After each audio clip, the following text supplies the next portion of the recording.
it's time to sit back and relax with your favorite drink. And listen.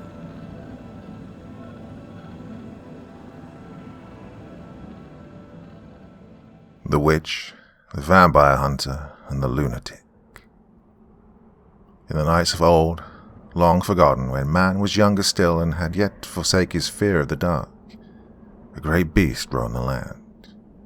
A beast without conscience or fear, whose love of wanton cruelty was matched only by his insatiable thirst for the freshly spilled blood of humankind, whom he both loved and hated in equal measure, not unlike a lover scorned by the object of his affections. Though it would come to pass that a later generation of man would come to give him countless names and titles such as the Dark One, the Night Father, the Prince of Hunger, Son of the Serpent, and perhaps the simplest and most widely recognized by humankind, the Vampire. Those brave men and women who gazed at him across the battlefield called him by his name, Torach Morn, a name of the old tongue which meant forsaken son. Man was mighty in those days, but had yet to build his tall cities or perfect his engines of war, and thusly found himself constantly pushed to the edge of the abyss by his most hated enemy, whose terrible malice seemed to only be thwarted by the light of dawn. Many sought to destroy Torach Morn, but there were others among man who lusted after his power. Who among us can truly stand against the serpent? They asked as they threw themselves at his feet in worship. More often than not, the vampire simply slew these men in disgust, for his once human heart still burned with hatred for those who would commit treachery against their own. As time passed, however, Torach Morn's heart grew heavy with the weight of being both the first and last of his kind, and he began to allow those he deemed worthy to drink of his blood and thusly be remade in his image. These were the Night King, the first Lords of Shadow. With them by his side, Torach Morn united the scattered tribes of man and established a nation of the night, which he called Nelgoth, another name of the old tongue meaning our land, with the intention of ruling over both his kindred and his hated enemies, the humans, for all time. But the vampire, like the humans he so despised, was a creature of hunger and ambition. It was not in his nature to ever be truly satisfied, and therefore, once he conquered all that lay before him, he sought through the blackest sorcery to trap the old gods of death and life into mortal form, so he might taste of their blood and absorb their divine power for his own. However, the old gods were more clever than the vampire, and on the eve of his dark ritual, the god of death whispered promises of power everlasting to the Night King, if they would but end their father's madness, while the god of life appeared before the warrior king of mankind, called Garrick the Lion, and gave unto him a spear crafted from the wood of the Tree of Life, a weapon that could deprive the vampire of his unholy magic, if it but pierced his heart. With spear in hand and the god's blessing, Garrick took an army and stormed Torach Morn's keep that had been left undefended by all but the loyalists of the Night King, and a battle that shook the earth itself ensued. Weakened and distracted by his ritual, but far from defenseless, Torach Morn unleashed his fury upon his enemies, killing scores of them and even beheading Garrick the Lion himself. The vampire's victory over both mankind and the gods seemed imminent, until his own daughter, Helena, for reasons that only she will ever know, took the spear from the warrior king's corpse and drove it into her father's heart, vanquishing him. It was on that night, and all the nights that followed, that Helena the Redeemer made a pact of peace with humankind, and erected a grand tomb around her father's keep so that no one, whether they be a child of man or a child of night, could disturb it. Many ages have passed since that time, and man has grown confident and complacent behind his high-walled cities. He has forgotten the deeds of Helena the Redeemer, and no longer fears the dark places of the world. He has declared war on the children of the night, and sworn to drive them to extinction in the name of his new god, while the children of the night stand divided and bickering among themselves, calling for peace, others for war. In these nights of confusion, of ill omens, dark whispers, and fast approaching war, the tale of the witch, the vampire hunter, and the lunatic would begin amidst a grand celebration of the rich and powerful.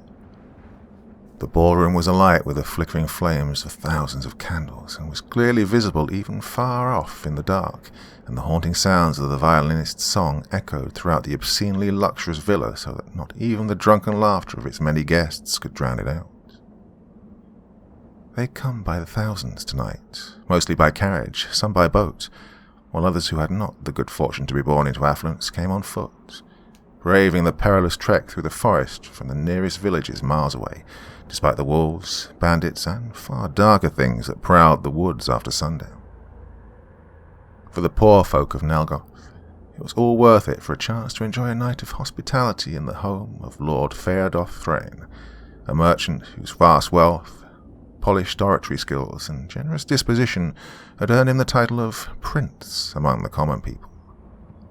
He was an aristocrat of the eccentric sort, in the sense that unlike virtually every other one of his countrymen that was his equal in wealth and influence, he offered his hospitality freely so that anyone, be they regal-born noble or beggar off the streets, was welcome at his extravagant celebrations, where they could feel free to partake of expensive wines, finely cooked meats, and of course the pleasurable company of his many servant girls.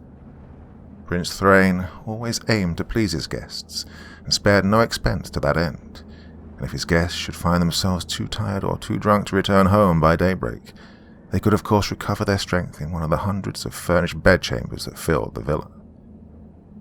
Whenever he was questioned by his fellow nobles about his outrageous policy, Prince Thrain would just flash his signature smile and say, "He who is closest to the poor is closest to the gods." Needless to say, he was one of the most popular men in the region, if not the whole country, and to Thomas Lachance it was painfully obvious that he was a vampire. Now, Tommy had seen the light before. Most of the people of Nelgoth thought of vampires as savage undead predators that kept to the wilds and hunted in packs, killing whatever unfortunate soul was unwise enough to wander into the forests alone after dark, for fear of wandering too far into civilized lands, which wasn't untrue. Many of them did behave like that. But the larger truth that the people either didn't realize or chose to deny was that the smarter and more cunning of the vampires had long ago learned to blend into human society, living among their food source as true wolves in sheep's clothing, or, in Thrain's case, a wolf in shepherd's clothing. It made Tommy's job as a hunter of their kind all the more difficult. Fucking sneaky leeches, he thought to himself, as he ascended the marble steps that led to the villa entrance. He was taking a lot of risks tonight, big ones. He had to stay focused because in the business of hunting the hunters, a distracted man is a dead one. The ornate archway that was the villa entrance seemed unguarded save a modestly armoured doorman with a thick grey beard and a sleepy look painted across his face. A less experienced or novice hunter would have taken such laughable security as carelessness on the part of his target, but Tommy was not a novice. He knew his intended target well enough to know that it wasn't carelessness, but rather arrogance that lay behind Thrain's lack of security. It was his style to taunt would-be pursuers in that way, as if to say, "Go on, come into my home. It won't make any difference." Tommy straightened out his black overcoat as he approached, making sure to keep the various silver blades and spring-loaded firing mechanisms hidden beneath it, ready to draw for what he felt was the inevitable confrontation that lay ahead of him tonight. As he cleared the final step towards the entrance, he tipped his hat to the guard and greeted him cordially. "Evening." The old guard replied with a nod and returned to his dazed half-sleep as Tommy entered the villa. Poor bastard probably breaks his back for shit pay from a monster. Tommy couldn't help but think to himself as he passed the old man and pressed onward into the villa. The marble walkway gave way to an extravagant courtyard lined with lanterns and statues, some of which were of animals like lions, wolves, and bears, while others were stone depictions of famous warriors from Nelgoth's history, such as Nestor the Black, with his imposing warhammer and cold eyes, Martin the Selfless, his passionate fury against the injustices of his time captured admirably in stone, and even Garrick the Lion, his stern and uncompromising gaze near lifelike. In the gardens that surrounded these statues, seemingly on all sides, were dozens of drunks from all walks of life, Young noblemen drank and mingled with beggars, farmers, craftsmen, bakers, stonemasons, architects, soldiers, labourers, and old street whores, while the younger and fairer serving girls of the villa made their rounds with silver trays of wine. Though, to be fair, mingled was probably an understatement. The courtyard was in a state of complete pandemonium. Every way Tommy looked, people were laughing, dancing, brawling, puking, and fucking the night away. He hadn't even made it to the building itself yet. Chaos made Tommy uneasy, because he knew that vampires lived for chaotic situations such as this, when the prey was divided, distracted, and unaware. The ballroom seemed to be on the villa's uppermost terrace, about 3 floors up as far as Tommy could tell, and since he was certain that Thrain would be entertaining his guests in the ballroom, that meant there were at least 3 floors of witnesses, guards, and God knows what else between him and the leech he was there to gut. A weary look painted his already rough features as he weighed his options on how to proceed. An outright assault is out of the question, he concluded in short order. He also doubted he could take Thrain by surprise, since he'd already buried a string of colleagues who had attempted as much, and there hadn't been much of them left to bury. He also considered the very real possibility that the entire villa could be crawling with vampires, not just Thrain. He found himself wishing he'd been a bit more sober when that slippery old bastard Isaac jokingly asked him if he thought he could handle a suicide mission. He could just picture the old man right now, rocking back and forth in that rickety old chair he loved so much back at Fort Vigilance, with a glint in his cloudy grey eyes as he drank himself stupid and took bets on how much of Tommy would be left when the bloodsuckers were done with him. The thought made Tommy promise to himself that once he made it back to Fort Vigilance, he was going to slug the decrepit old bastard right in that smug little grin of his. The music from within the villa shifted from a joyful drinking tune to something more solemn and ominous as Tommy made his way inside, almost as if to warn him that he was now in the lion's den. The building's interior was no less extravagant than the courtyard. A fine red carpet stretched from the doorway into the spacious parlour that was lined on either side with long tables packed with food. Various portraits and scenic paintings covered the walls, and the centre of the room was filled with people laying on expensive furniture, raising odd-looking pipes to their mouths and blowing out white smoke that gave off a distinctly sickly sweet odour that Tommy couldn't quite place. In contrast to the courtyard, the parlour was much less chaotic. In fact, the only people who seemed to be on their feet at all were the servants who paced back and forth with their wine trays. One of them, a pretty-looking dark-haired girl that looked to be in her early 20s, approached him with a smile as she walked by. "Wine, my lord," she offered. "No thanks," he replied bluntly. She looked a bit crestfallen at that, but attempted to make conversation regardless. "I've not seen you here before. Is this your first celebration?" "You, could say that." "Did you travel far?" "Far enough." "Are you tired? Do you need someone to help you forget your long journey?" she asked him in an overtly provocative and flirtatious manner as she suddenly leaned in close to him, pressing her breasts against his shoulder. That made Tommy chuckle. "Sorry, love, you're not my sort." Which was true enough. It was just simpler for him to say that than it was to explain to her that he preferred the company of men to that of women, a concept which seemed to be utterly baffling and offensive to most people for some reason. The girl, who clearly had very little experience with rejection, pursed her lips into a pronounced pout. "Fine, you probably couldn't handle me anyway," she huffed, as Tommy walked away without another word. With that distraction out of the way, Tommy was looking for a way upward, a staircase, a low-hanging balcony, something. But luck seemed to be totally against him tonight, because everywhere he looked, he only saw more winding hallways lined with countless portraits, and each time he passed through a door, there was only another hallway which shouldn't have been possible in this relatively small building. In Tommy's mind, this could have meant a few different things. Either he was a very poor judge of the villa's layout, or there was a sorcerer at work nearby, and he sincerely hoped that the former was the case.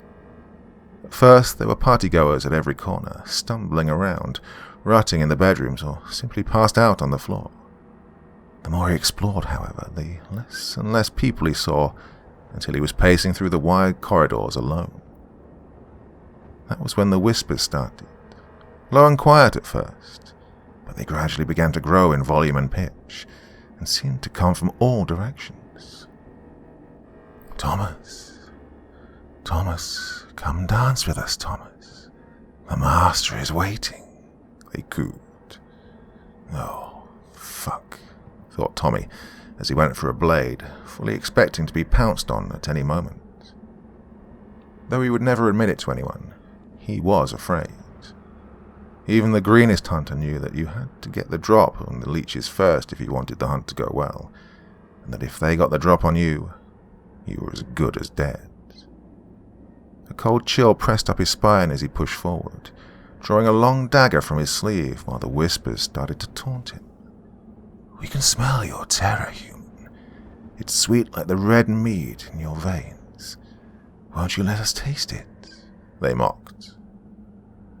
The long corridor seemed to stretch on forever, and the legion of painted faces on the walls seemed to look down on Tommy with amused contempt as he made his way toward the end of the corridor. "When you are one of us, you will know true joy, Thomas. The night is boundless and beautiful, and it will consume all," the whispers promised, as Tommy did his best to ignore them and stay alert, since he knew that this was how the vampire hunted its prey, by wearing them down from a distance before moving in for the kill when they were tired and terrified. Tommy was neither, and he swore to himself that if he was going to die this night, he was going to cut open a few of the pale fuckers first. Somewhere ahead of him, candlelights flickered and danced to the same ominous violin tune he'd heard in the parlor, and he could make out the faint silhouettes of figures dancing in the shadows. "Oh, time to do or die," he thought grimly. The whispers were frantic at this point, no longer speaking to Tommy himself, but rather to each other in some language he could not recognize. They seemed to go completely quiet once Tommy took his first step into the lavish ballroom. On either side of him, men in finely tailored suits donned painted wolf masks and danced with ladies in exquisite silk dresses who themselves wore similar masks depicting deer, rabbits, foxes, and various other woodland creatures. The polished obsidian floor radiated with an unnatural warmth, as if by magic, and the high ceiling was covered in paintings of angels with solemn, pitying expressions drawn on their faces. In the ballroom center stood a figure in a golden robe and an ornate mask of a lion that obscured nearly all of his features, with the exception of his fiery red hair. "Welcome, Mr. Lachance, to my summer celebration," he bellowed as Tommy approached. "I hope the road treated you well." Tommy strode forward with purpose in his step and blades in his hands. "Why don't we cut this bullshit and get to the part where I cut you open?" he said with exasperation. Laughter filled the ballroom. "I like to take my time, Mr. Lachance. It's not often that I get to enjoy the company of a fellow hunter, for we are both hunters of a sort, are we not? Consider it a courtesy," replied Thrain jovially.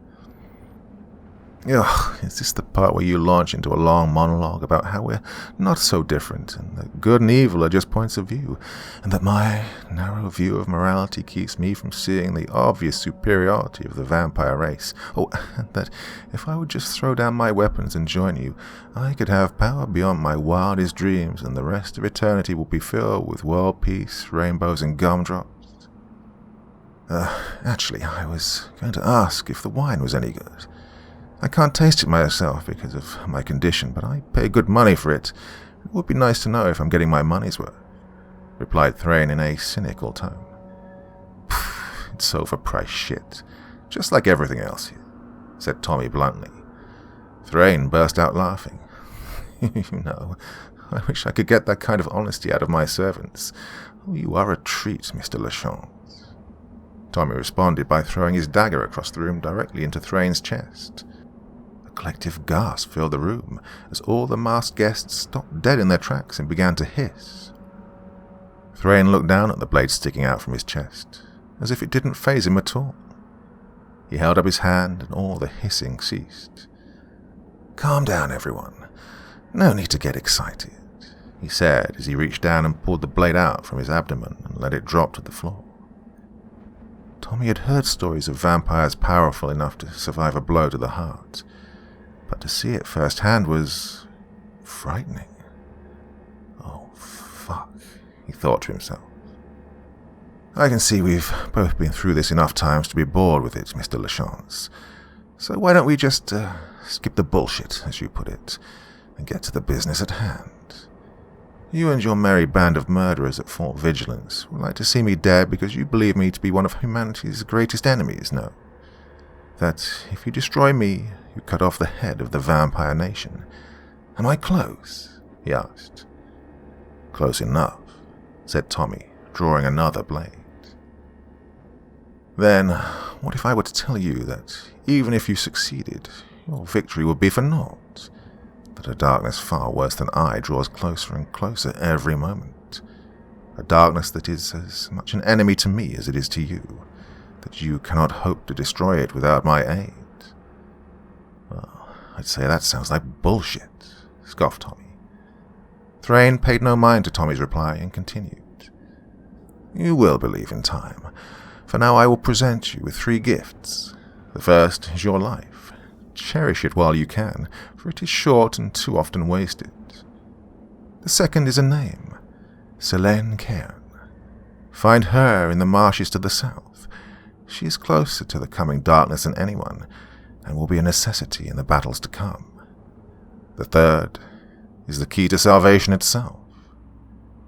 With a clap of his hands, Thrain ushered one of his masked servants forward carrying a stone case. She walked directly up to Tommy and presented the case to him with a curtsy. "My lord," she said with a giggle. Tommy recognized the voice of the servant girl from the parlor. I knew it. He took the case from her and opened it. Within the case was what looked to be an old tree branch sharpened to a point on one end. What's this? Keep it safe, Mr. Lachance. That stick of wood is more valuable than you, said Thrain matter-of-factly.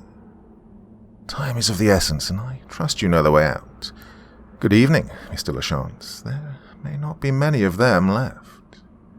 With a wave of his hand, the ballroom began to shimmer and glow, until it became like vapor and drifted off into the night, taking the entire villa with it, guests and all, leaving Tommy alone on an otherwise barren hillside.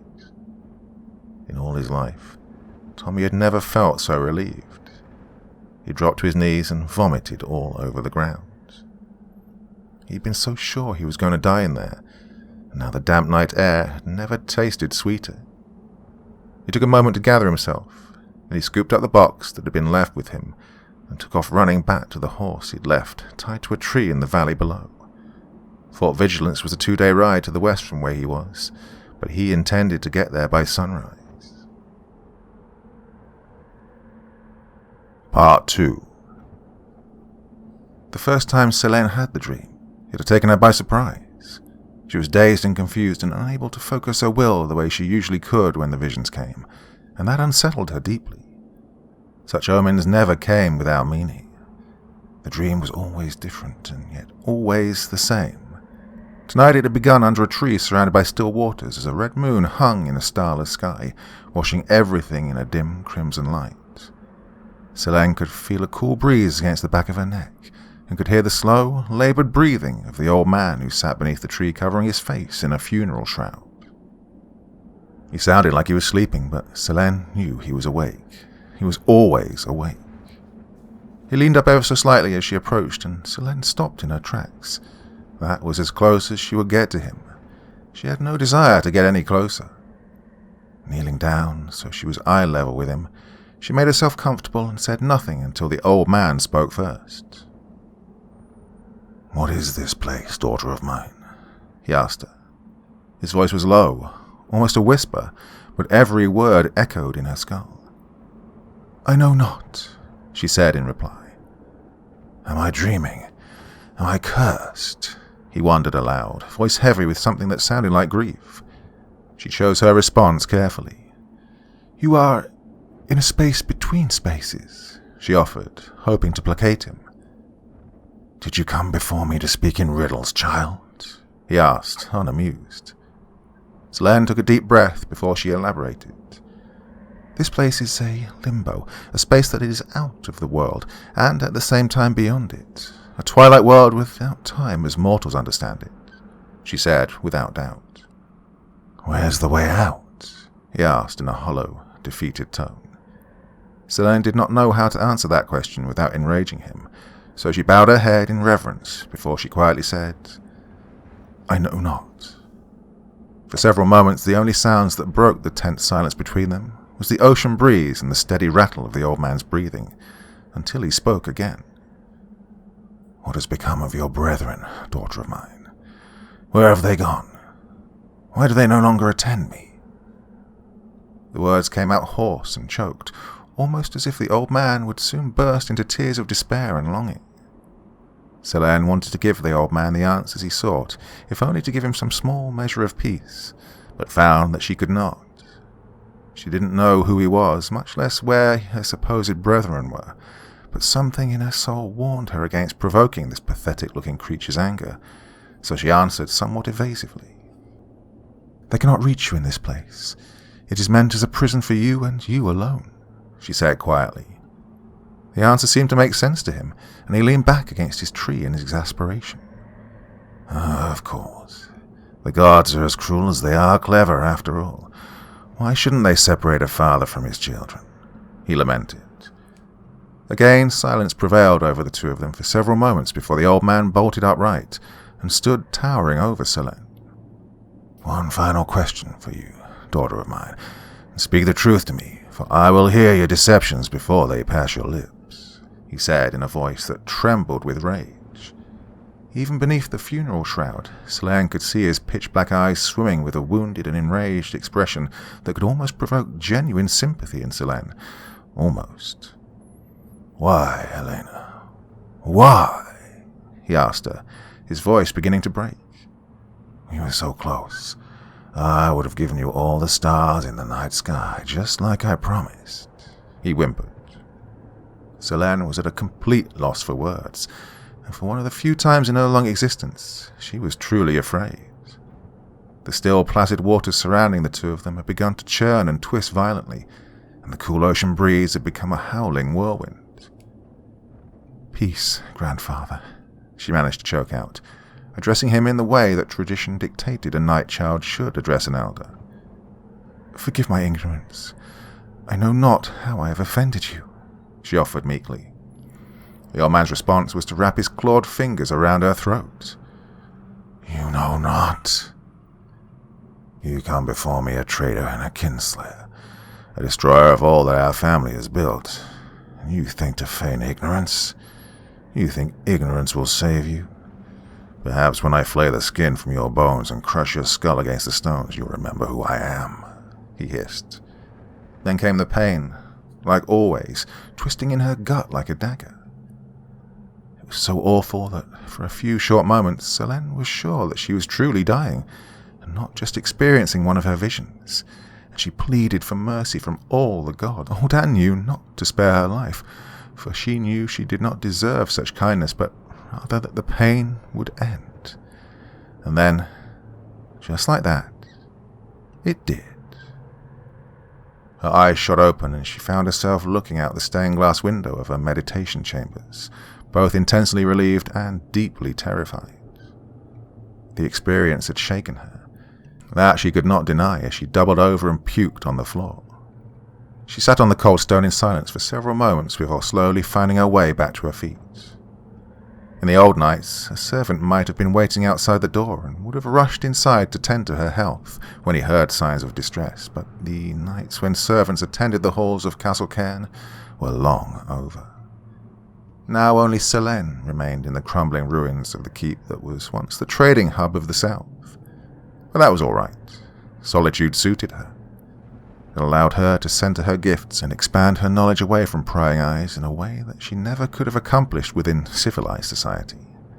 Moreover, she was never truly alone. Her companions were the beasts of the wild, and her guests were the spirits of Nelgoth, and when the spirits came, they brought knowledge with them. Well, it wasn't always useful knowledge, and the way it was conveyed differed from spirit to spirit. Some of it was whispered, some of it was shouted. Other times, like tonight, it grabbed her by the throat. Celene was powerful in her own right, and wiser than most would assume of a woman of her seemingly few years. She was also very proud and valued self-reliance above most else. But she knew in her heart that she could not properly interpret this omen without guidance.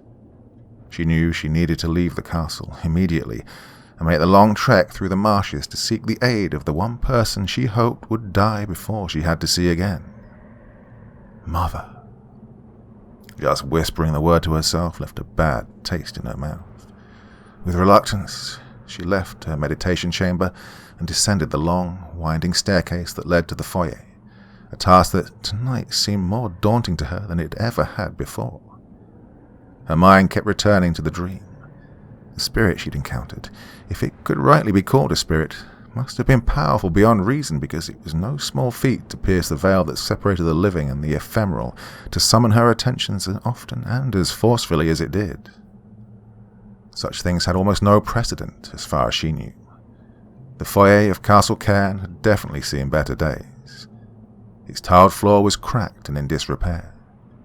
The furniture that lined its walls was torn and broken from decades of use only by animals, and the fireplace that stood facing the entry hall was barren and cold, while the faded, crinkling portrait of the late Lord Cairn that hung above it seemed to gaze out at the ruins of the foyer with sad green eyes.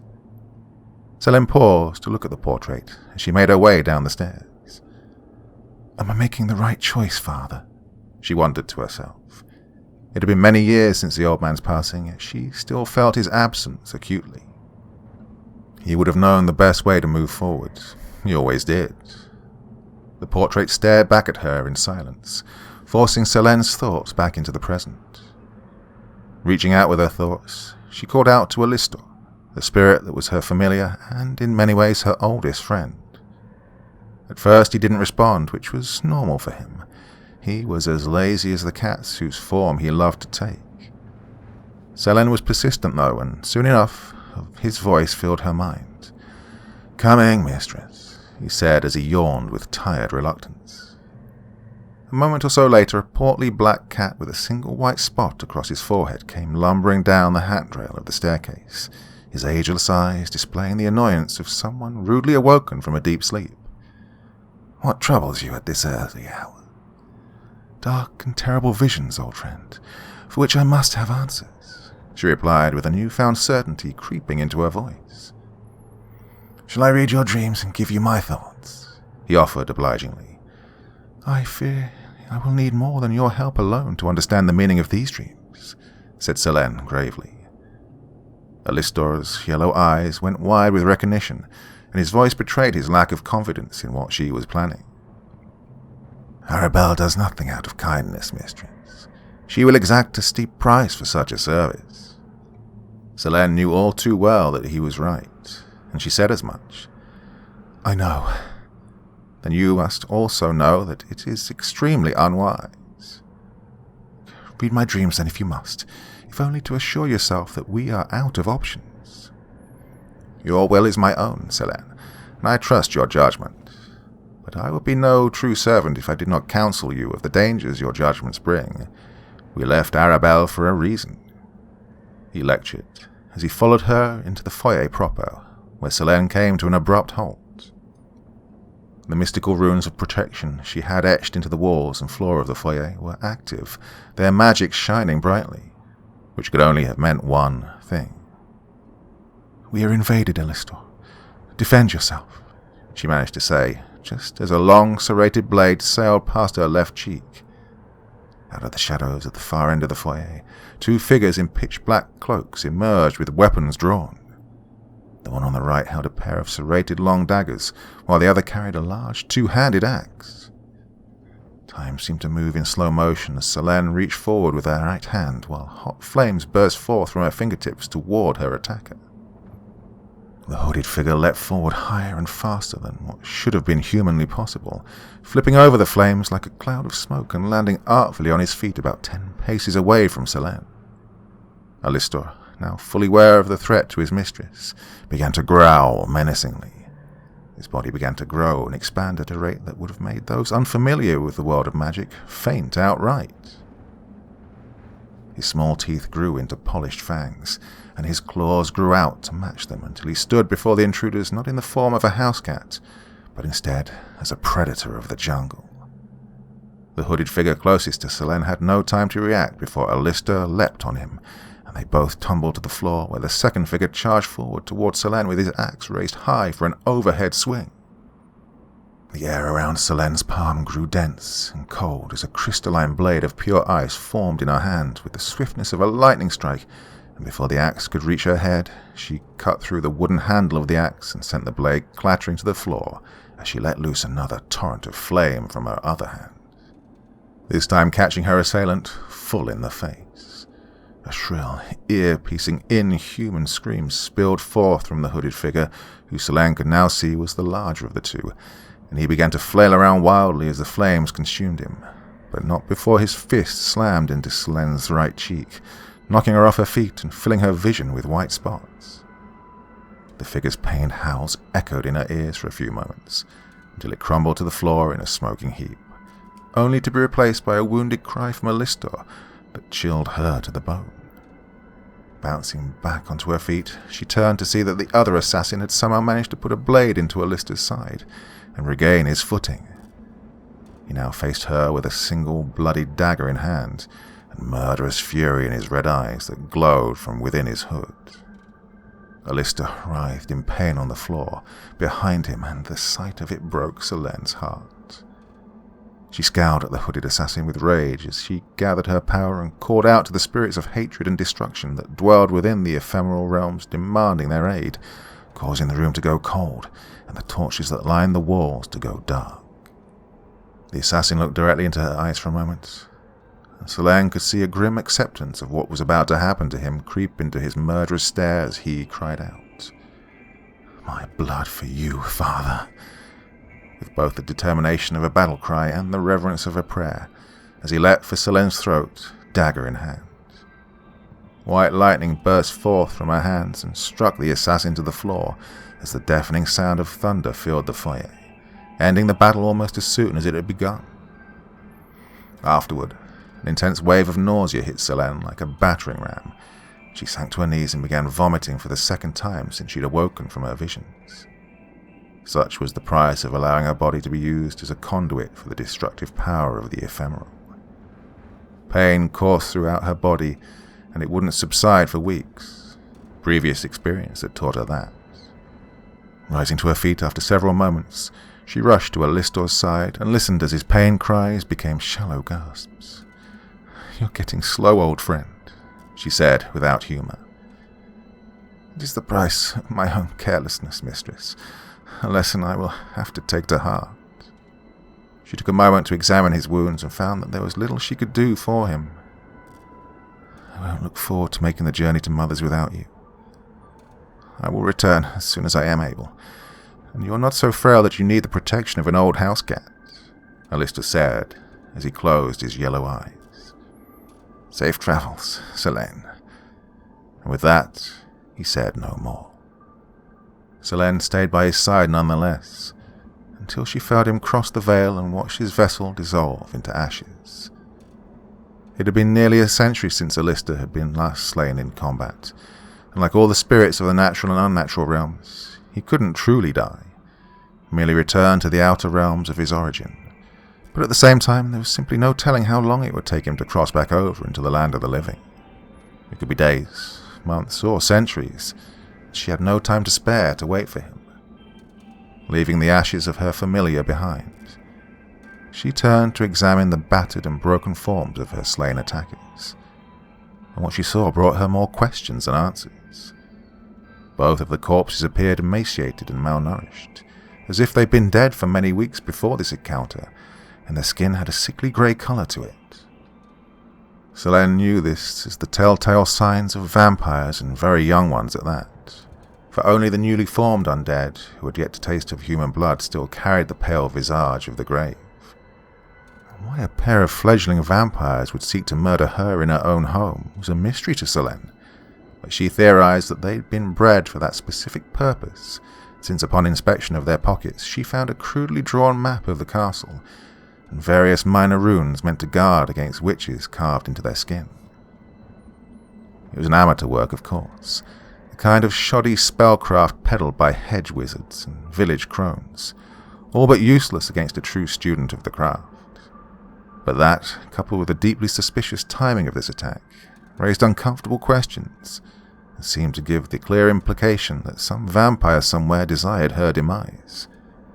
She needed answers now more than ever, so she wasted no time in filling her travel bag and stepping through the ancient cast-iron gate of her family home and out into the ominous fog of the marshes beyond.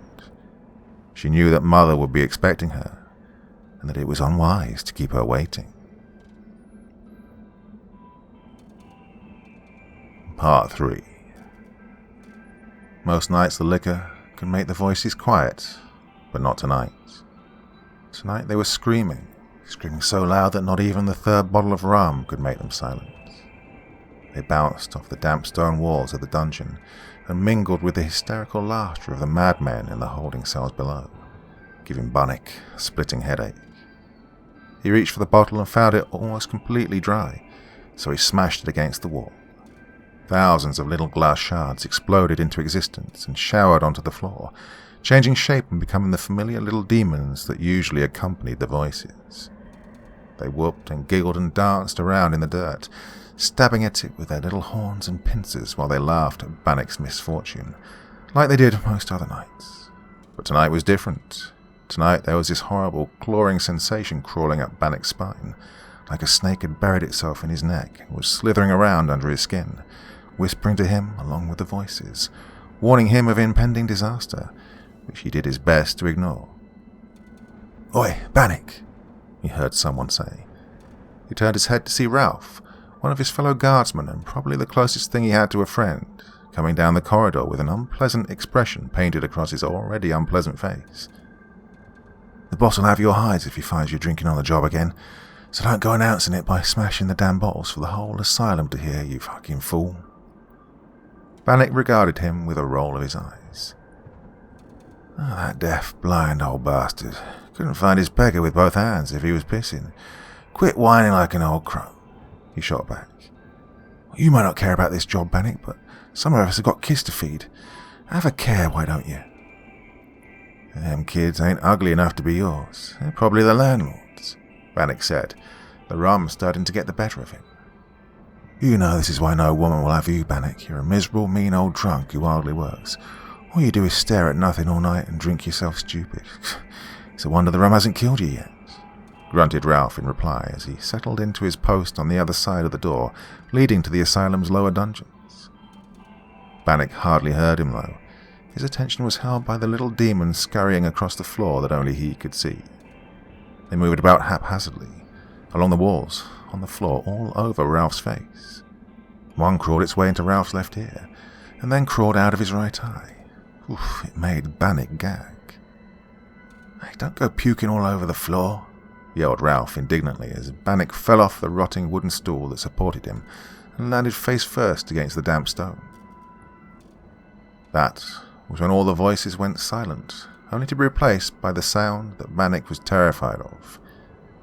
It was quiet at first, like the beating of a drum some distance away, but it still turned his blood cold. He was out of time. He had to run. Even as drunk as he was, he scrambled to his feet and sprinted down the corridor as if the Prince of Hunger himself were at his heels. He could vaguely make out the sound of Ralph's voice, demanding an explanation of where the fuck he was going. He had no time to reply. The drumming was growing louder in his ears, almost as if it were coming from just down the corridor behind him. He needed to leave the asylum immediately, but he wasn't sure if he could leave in time. He turned right at the end of the hallway and ran past a row of occupied holding cells to his right, as the prisoners within spat profanities at him while running past them. He caught glimpses of their faces out of the corners of his now bloodshot eyes. Some were relatively normal, others were distorted and deformed and took on shapes that Bannock could recognize from the past. In the face of one of them, Bannock saw his father on the night he died, complete with blood pouring from his lips, while his cloudy and vacant eyes declared a silent kind of accusation. In another, he saw his mother, her eyes bloated and red from the steady stream of tears that flowed down her rosy cheeks as she begged the Lord's men not to harm her son. That it wasn't his fault, that he was not wicked, just mad. A cry that had ultimately fallen on deaf ears.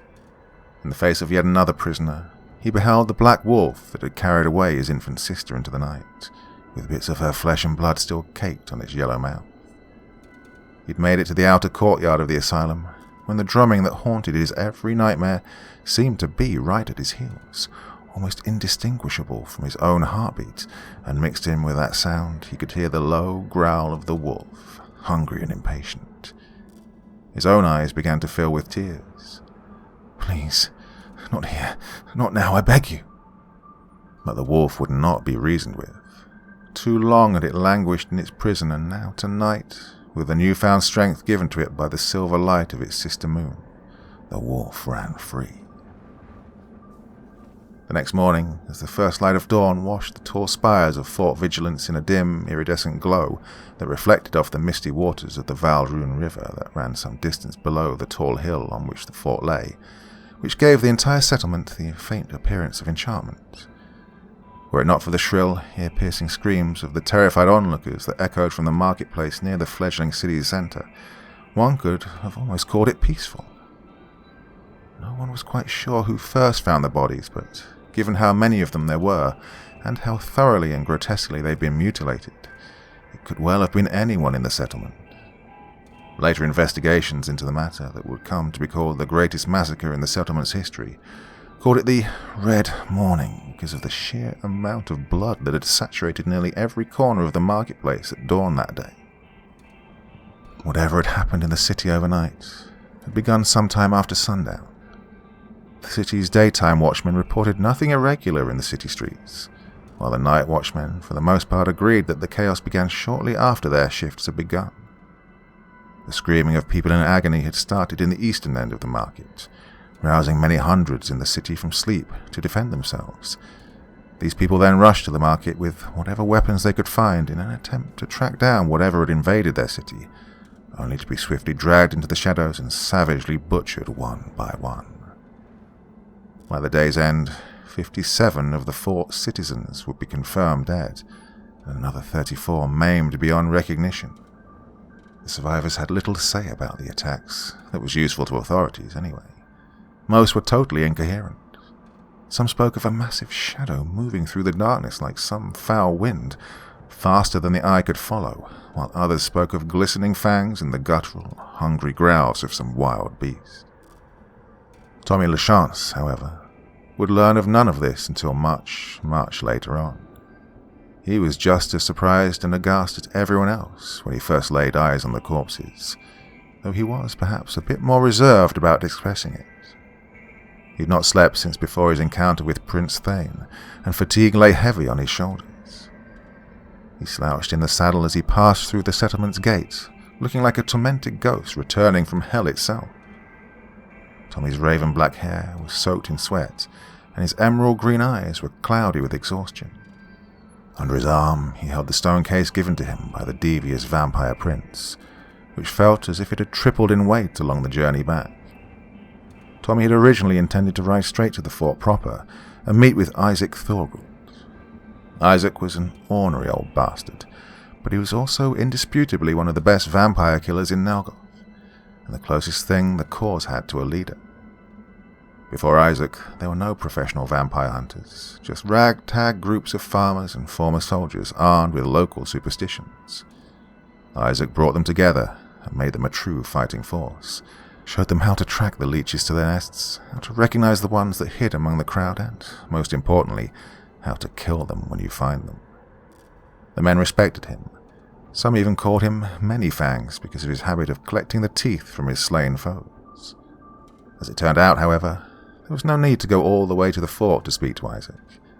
He stood in the market square, fully armoured, with 20 of his best men at his back, trying to keep order amidst the gathering crowd of onlookers. Directly across from Isaac stood a gathering of perhaps 8 or 9 men in crimson robes, with their heads bowed in prayer. At the head of this gathering stood an elderly man whose robes were trimmed with gold, and on his head he wore what appeared to be a makeshift crown of thorns that dug into his head, causing him to bleed. With his right hand he pointed to the mutilated bodies that littered the street behind Isaac and his men, while he preached with a booming voice one would not expect from a man of his age. "See how the arrogance of man hath laid him low. Is this not the prophecy made true before our very eyes? Was it not foretold that those who denied the truth of the blood would find it spilled upon the earth?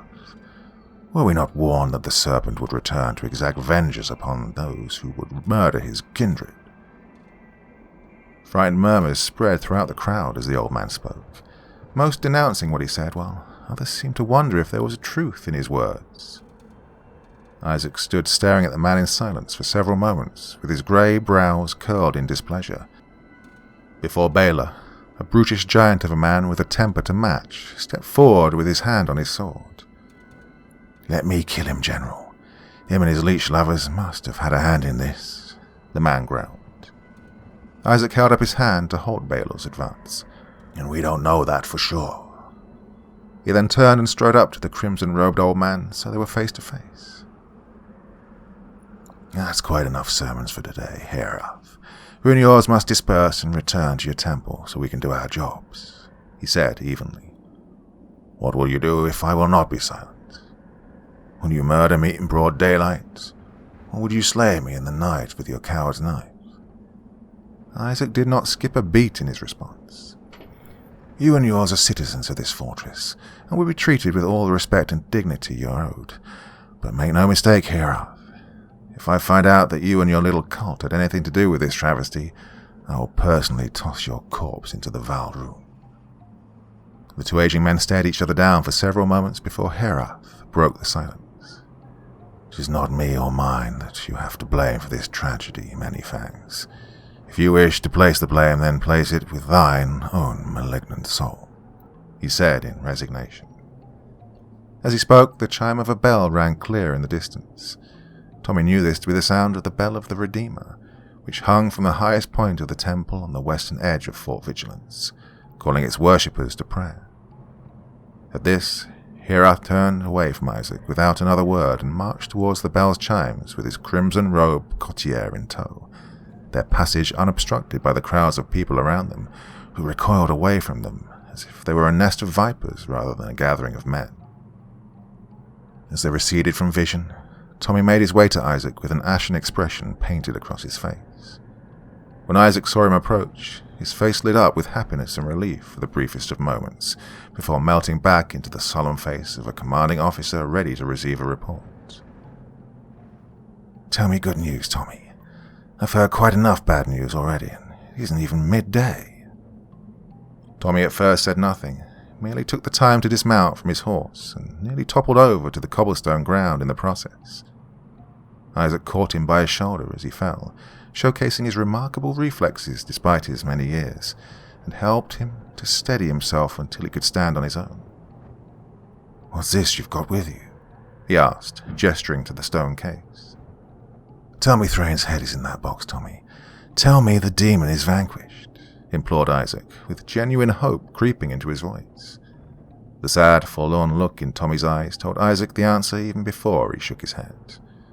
"What is it then? What happened out there? Out with it." Tommy took a deep breath before he spoke. "There's too much to explain, Isaac, and too many unwelcome ears out here." Isaac understood immediately and began barking orders for people to make way for them as they moved away from the stalls of the market and past the cast-iron gates of the fortress into relative safety, listening to the soft, suspicious murmurs of the crowd all the way. "Who's that?" some wondered. "That's Thorgald's favourite hunter, supposed to be one of the best in the business," others replied. "If he's so good, why wasn't he here protecting us when the night creatures came? I haven't seen him in here in weeks. I'd given him up for dead. Oh, I heard some of the other hunters say he was as good as dead, given a suicide mission, they said. Then how's he still breathing? Only one way a hunter comes back alive from hunting the undead with nothing to show for it. What's that he's got in his arms? Maybe a gift from his new master. Isn't he a pervert? Well, can't trust his like I say. Who knows what he's capable of?" Things were never this bad when we gave those creatures their tribute." Tommy had heard all of this before. He knew that when common people suffered a tragedy like this, they searched for something, or much more often someone, to blame for it. Someone they could hold responsible for their pain even when the true culprit was out of reach. But that didn't make their words sting any less, and even in his exhausted state of near delirium, they reawakened painful memories from his own past, best left buried.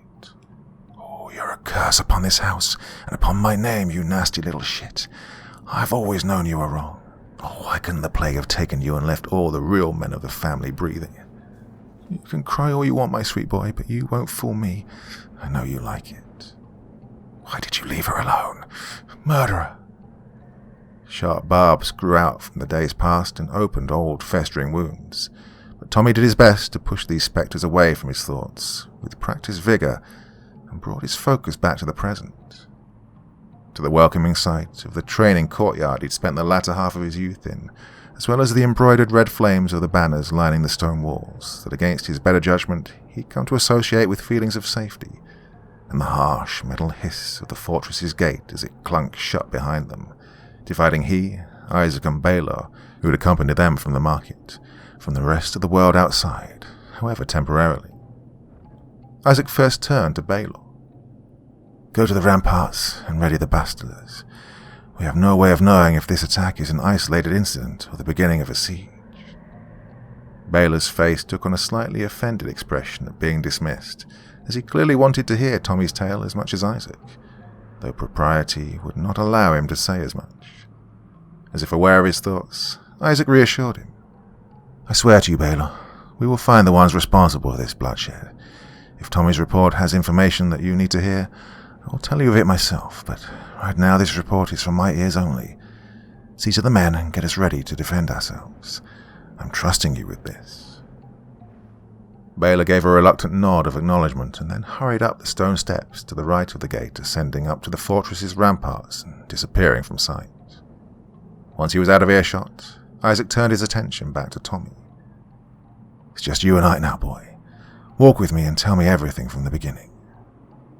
Tommy took a deep breath before beginning his tale, and over the course of a few hours he told his mentor everything about the decadence he'd witnessed at the villa, of the countless people the vampire held under his sway, of the disembodied whispers that haunted him in the building's corridors, of his almost certain death in the ballroom, of Prince Thrain's cryptic words of warning, of his uncharacteristic display of mercy, and of his strange gift. By the time Tommy was finished, he and Isaac found themselves on the high balcony of the Tower of Vigilance, the highest point the settlement had to offer, overlooking the rest of the settlement and the vast green valley that surrounded it below. Tommy had placed the stone box on the floor of the balcony and opened its lid to display its contents to Isaac, who cast distrusting glances at it with his cloudy grey eyes as he paced back and forth, deep in thought. After several minutes passed with no other words exchanged between the two men, Tommy spoke. "What do you make of it, Master?" he asked. "I think that Thrain's words are a snake's venom. He's not to be trusted," responded Isaac, his voice thick with disdain. "But his actions confuse me, Master. He had no cause to spare my life, yet he did. Perhaps he needed you alive to carry some curse back to the heart of his enemies through this chest. Perhaps." After another short pause, Tommy elected to change the subject. "How did the leeches breach the city walls? Each stone is marked by our mystics. They've never been able to do so before." Displeasure, worry, and confusion made the wrinkles on Isaac's face ever more prominent as he replied. "I don't know, Tommy. Something about this whole mess feels different. Different and wrong." "How do you mean?" "It's the bodies, Tommy. I've never seen vampire attacks like this, ever. Blood everywhere, painting everything. Flesh, organs, and even whole bones missing. Leeches don't do that. Even when they do make a mess of their kills, even when they're only killing for sport. It's not in their nature to waste so much blood. To spill so much of it and not drink a single drop is unthinkable among their kind." A question then came to Tommy's mind that he asked absent-mindedly before he could think better of it, and he regretted asking it as soon as it had passed his lips. "Would it have been unthinkable to you when you walked among them?" Isaac reacted to this question as if he'd been struck physically, his whole body jerking in place before his eyes drifted to the floor. "Yes, which is why you must trust me when I say that something truly strange is afoot here," he said quietly. "I do trust you, Master. How many times must I tell you not to call me that, boy? There are no servants or masters here." "Forgive me. Never mind that. We need to focus on our next steps. The enemy is several steps ahead of us already, and could very well still be in the city. First and foremost, we must find where the attacks began and identify the first people that were killed. That will tell us the most about what actually happened last night, and what we're up against." Tommy nodded in acknowledgement. "What should we do with this?" Tommy asked, pointing to the still open stone case and the ancient-looking branch it housed. Isaac strode over to the case, scooped out the branch and tossed it over the edge of the balcony. Both men watched in silence as it fell into the waters of the Valdrune below. "I'll be damned if we keep anything from that twisted creature within these walls," Isaac growled with contempt. He then turned back to Tommy. "Go. Rest, boy. Get your strength back. Then as soon as you're able, go out into the city and find out what happened here. Report back to me anything you find out." Tommy nodded once again and left his mentor alone on the balcony without another word. As he descended the steps to the living quarters, the full weight of his exhausting journey fell upon him, and a thick haze filled his vision. He wasn't even really sure if he'd made it back to his bed when sleep took a hold of him.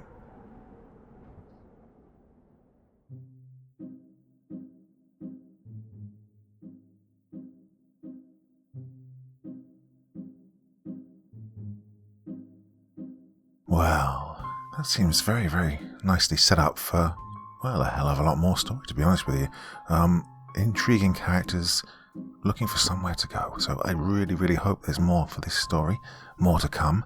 I'll be chatting to the author with that in mind, to be honest. Okay, well, that was your Sunday evening delight.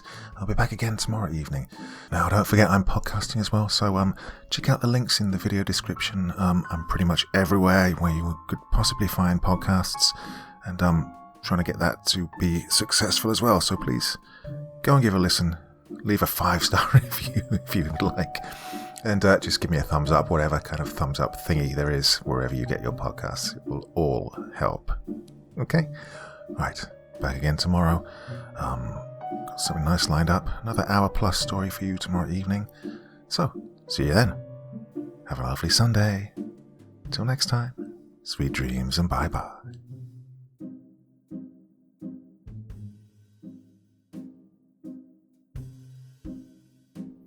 Thank you so much for taking the time to listen to this story today. Really means a lot to me and to the author of the story, of course.